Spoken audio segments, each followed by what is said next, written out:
So you see the Star of David, or the Hexagram, in many different places. You, of course, see it on the Israeli flag. The modern-day Jew represents this with Judaism. And, of course, most of all, it's represented with King David from the Bible. This is supposed to be an emblem that was on his shield, his personal shield. In the Bible, there is no reference of a Star of David. There is no reference for a seal of Solomon, a seal of David, anything like that. However, there is a star mentioned in the Bible associated with pagan worship.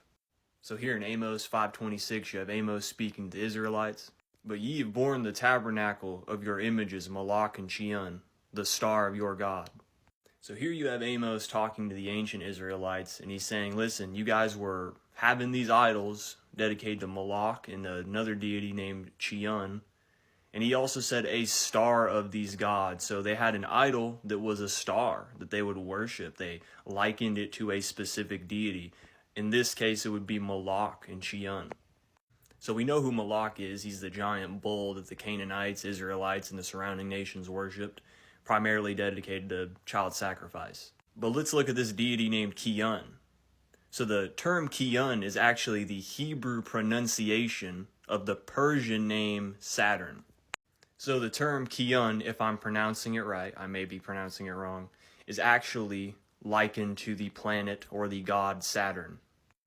Now Chiun, or Saturn, also has another name that it goes by, Remphan. So the deity Moloch and the deity Remphan, or Chiun, are very similar. They're identified with this similar star, and you can identify them here in this verse with this star.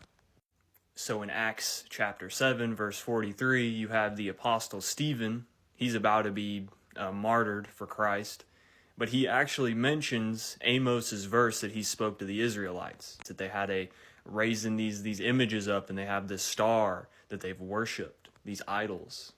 So why was this six-sided star likened to Saturn, the planet? So if you look at the North Pole of Saturn, there is an emblem there, there's a shape there, it's the hexagon. Now, I find it very unlikely that the ancients found out about this hexagon at the North Pole through their own means. I'm sure there was some type of spiritual entity that informed them of this. You have examples like that with the Book of Enoch, the people worshiping the fallen angels. In exchange for the worship, the fallen angels give knowledge. That's what I assume this is. So there are two biblical characters that are associated with the six-sided star. Of course, that's David. Then you have Solomon with the seal of Solomon. So 1 Kings chapter 11, verses 4 through 8. Here's talking about how Solomon ended up following after the deities of his wives. It talks about him raising up high places for Moloch, Chemosh, and Ashtoreth. So a lot of occultists and researchers and historians kind of believe that's where the seal of Solomon kind of came from, was initially this star that was used to identify these different deities, primarily Saturn, which you can make the connection to Saturn because of the large hexagon at the North Pole. Here's the Rothschilds family banner. The Rothschilds are one of the largest banking families in the world, if not the largest. They're also one of the 13 bloodlines of the Illuminati, per the CIA. But here you have their family banner. You can see the six-sided star, the hexagram.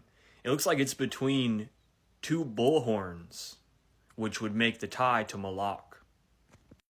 In the 19th century, Aleister Crowley comes along. He forms the Hermetic Order of the Golden Dawn.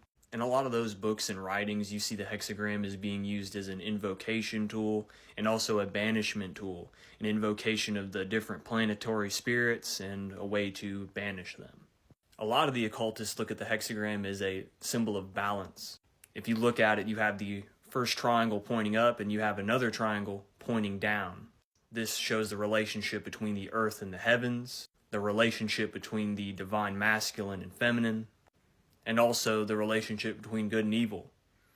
And that goes into duality, that goes into the Freemasons, it goes to the Garden of Eden. It gets into the mixing of good and evil to transcend and to enlighten yourself, the tree of the knowledge of good and evil. So here's Maria the Jew. She was one of the first female alchemists, one of the first prominent ones. She was around for the 1st and 3rd century after the death of Christ. She also talked a lot about the union of opposites, primarily the union of male and female. She said, join the male and the female and you will find what is sought. She's referring to the alchemical union of opposites.